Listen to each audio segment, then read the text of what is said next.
আমরা সবাই জানি আমরা একদিন মারা যাব, কিন্তু কখনো কি এইভাবে ভেবে দেখছি? আসুন একটু ছোট্ট করে কল্পনা করা যাক। ধরুন আপনি মারা গেছেন, আপনাকে কাপড় দিয়ে ঢেকে রাখা হবে, আপনাকে সবাই দেখতে আসবে, সবাই কান্নাও করবে। আর কয়জন মানুষ খুবই তাড়াতাড়ি করে কবর খুঁড়তে শুরু করবে আপনাকে কবরে রেখে আসার জন্য। আর কেউ বাজারে যাবে আপনার জন্য সাদা কাপড় কিনে আনতে, আর অন্যদিকে কেউ পানি গরম করতে ব্যস্ত আপনাকে শেষ গোসল করানোর জন্য। পানি গরম করে আপনাকে একটা খাটে শুয়ে গোসল করানো হবে, তারপর আপনাকে একটা সাদা কাপড় পরানো হবে, সাথে একটু সুগন্ধিও লাগিয়ে দিবে। আর ওইদিকে কবরও তৈরি হয়ে গেছে। এবার আপনাকে নিয়ে যাওয়া হবে জানাজার নামাজের জন্য। নামাজ শেষে এবার কয়েকজন মানুষ আপনার খাটটা কাঁধে তুলে নিয়ে যাবে আপনার আসল গন্তব্যের দিকে।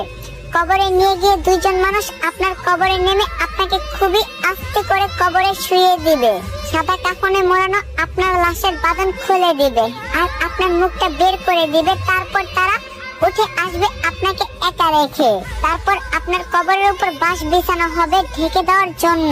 এবার সবাই আপনার কবরে মাটি দিচ্ছে আর চলে যাচ্ছে। আপনার উপরে বিছানো বাঁশের ফাঁকা দিয়ে আপনার উপর কিছু মাটিও পড়ছে। এবার মাটি দেওয়ার শেষে সবাই দোয়া করে চলেও যাচ্ছে সেই 3.5 হাত অন্ধকার কবরে আপনাকে একা রেখে। এই সব কিছু আপনি বুঝতেও পারছেন, দেখতেও পাচ্ছেন, আর হয়তো খুব চিৎকার করতেছেন, কিন্তু কেউ আপনার চিৎকার শুনতে পায় না, দেখতেও পায় না।